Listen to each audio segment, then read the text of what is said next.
172e. 172e. Nous avons Boubacar Camara.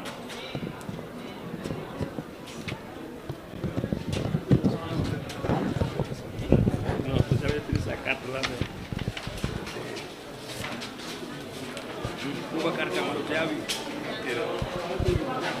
Oui, c'est la page 4. Hein? Page 4. Oui. Allez-y.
Wow.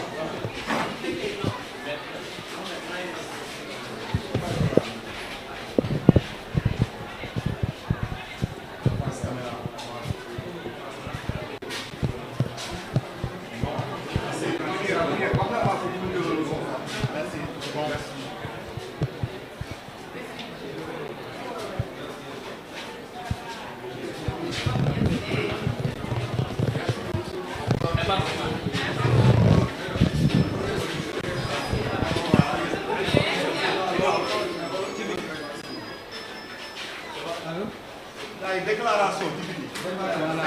Allez-y.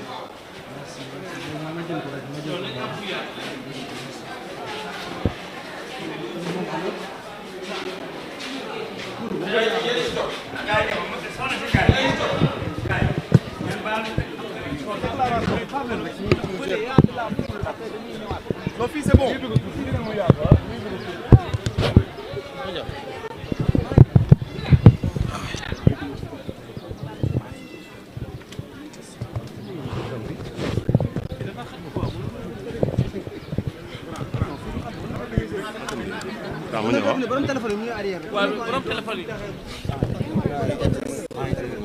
Oui, Maria, c'est bon. Non, non, non. Mais c'est dans une fin de baax a baax.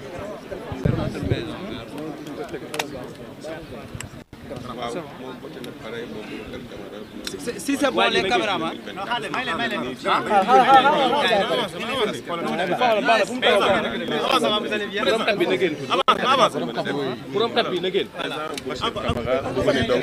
D'accomplir votre devoir citoyen, votre devoir civique. D'abord, les premiers mots du candidat Boubacar Camara.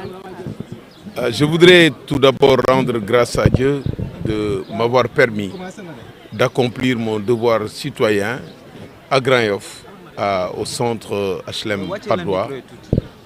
Et je voudrais exprimer ma conviction que cette élection particulière est sous la supervision de Dieu, au vu des conditions dans lesquelles elle a été accouchée et au vu de la période sainte du carême et la période du Ramadan. Nous avons choisi pendant toute la durée de la campagne, pendant toute la durée de notre engagement politique, la cohérence, la constance, en faisant une offre programmatique. Et aujourd'hui, nous avons joué pleinement notre partition. Le reste est entre les mains de Dieu et entre les mains des électeurs. Et nous sommes convaincus que c'est le peuple sénégalais qui sera vainqueur, quelle que soit la situation. Voilà ce que je veux dire. Comment appréciez-vous depuis ce matin le déroulement du scrutin? Alors, je n'ai pas eu le temps d'apprécier le déroulement du scrutin. En tout cas, moi, j'ai voté normalement. On verra ensuite. Le processus, ce n'est pas seulement le scrutin. C'est après les résultats, c'est après le traitement des PV, c'est après toute la procédure. Nous serons extrêmement vigilants parce que nous n'avons aucune confiance à ceux qui ont organisé cette élection depuis le début. Ils nous ont mis dans des péripéties extraordinaires. Ce que nous souhaitons être la dernière fois dans notre démocratie. Monsieur, nous sommes en dernière ligne droite. Aujourd'hui, quel sentiment vous anime au lendemain, en tout cas le jour du scrutin? Le sentiment, c'est que le peuple sénégalais s'est battu pour que cette élection se tienne. Et elle s'est tenue.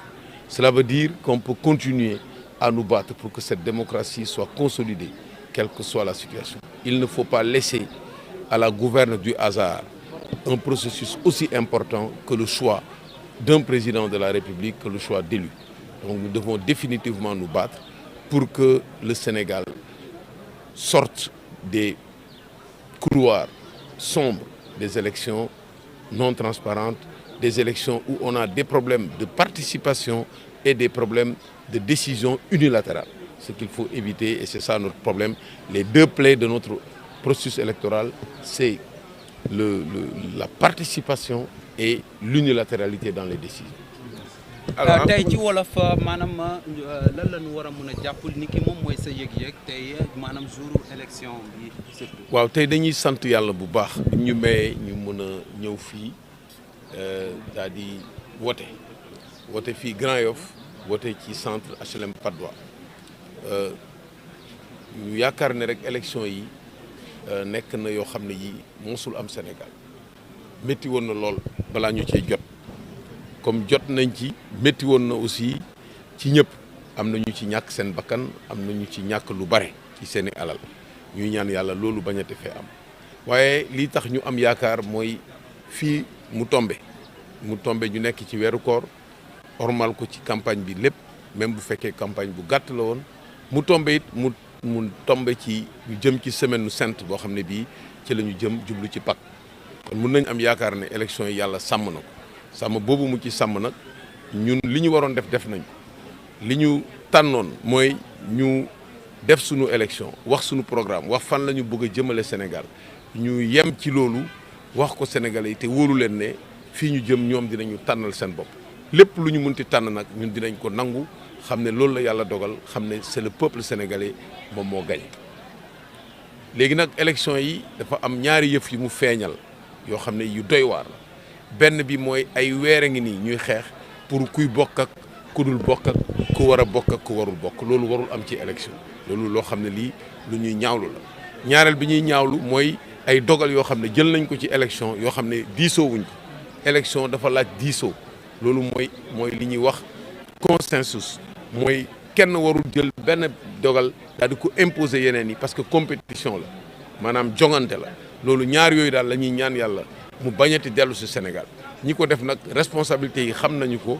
yaakaar naa ne képp ku mun a gagné élection yi war nga fexe ba loolu dootul amati Sénégal loolu moom mooy sunu taxawaay tey di leen sant. woote bi ni mu demee suba ba léegi noo ko gisee. waaw ni ñu ko gisee nii gis nañu ne nit ñi génn nañu mais amuñu benn élément bu ñuy permettre ñu apprécier te woote bi du tey rek événement bi ñu ñëw voté des na ngoon ñu xool résultat yi xool fermeture bureau de vote yi xool bureau yëpp est-ce que jaar na yoon ak processus bi fi mu nekk nii mënuñu def appréciation globale waaye daal nañu taxaw tem bañ a wóolu kenn parce que fi ni ñu def ba jot ci élection yi yombul woon kon nag ñoom ñu mun pexe foofu mun nañu pexe feneen kon nag nañu vigilant loolu moom mooy sunu taxawaay jërëjëf. mu doon kon Seydina